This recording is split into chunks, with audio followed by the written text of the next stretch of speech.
Okay, so given your background in the utility field and the consumer electric market, how would a quick charging, high capacity, relatively inexpensive battery help in the consumer electricity market, specifically in terms of storing renewable energies or storing other energy for tackling demand management problems? Well, there's really two things to think about when you think about batteries storage for the electrical grid system.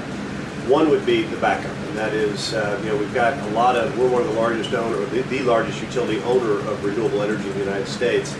We've got thousands of megawatts of wind, geothermal energy, and low-head hydro.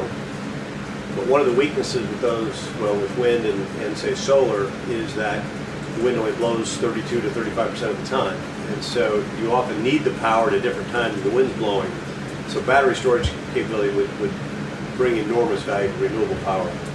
And just heretofore, there hasn't been a technology that is price competitive to store. So you've seen more like pump storage projects or compressed air, things of that nature, which are quite expensive. So that's one area. The other is on the electric vehicle. If combating CO2 emissions are really the focus that the world is going to take on, or appears it's going to take on, particularly the United States, the electric grid furnishing the energy for an automobile is about a 75% CO2 reduction versus having a combustion engine in each vehicle. So there's enormous environmental savings on the CO2 side. Now that will obviously put more load on the electrical grid system and will require additional renewables and things of that nature. But it's actually a fairly manageable problem that way, because you end up charging these vehicles typically during off-peak periods, and so you have capacity available. And again, it'll be much more efficient, both from a cost perspective. The price to charge a vehicle for 20,000 miles usage a year will be less than half of what it would be even at today's gasoline prices. So you also get the 75% savings in CO2 and about 50% the cost of operations.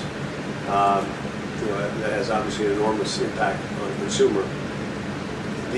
There is a more futuristic element that could be benefited as well, and that is, once we get to a smart grid structure in the United States, the ability to actually store power in that car. It's parked in a parking garage in Los Angeles, and during peak periods, the owner allows us to withdraw, say, 20% of that capacity from 10,000 automobiles to meet peak demand, instead of firing up another power plant to meet those demands. The owner of the car gets paid for that power at its value during peak periods, and then recharges it at night. Quite a few opportunities there, but that's probably a little bit down the road. I think the technology is essentially ready. The deployment in the U.S. of, say, electric vehicles, the fastest is probably where you see a marrying of some of BYD's technologies with existing manufacturing capability that's already in the U.S. through one of the major automobile manufacturers.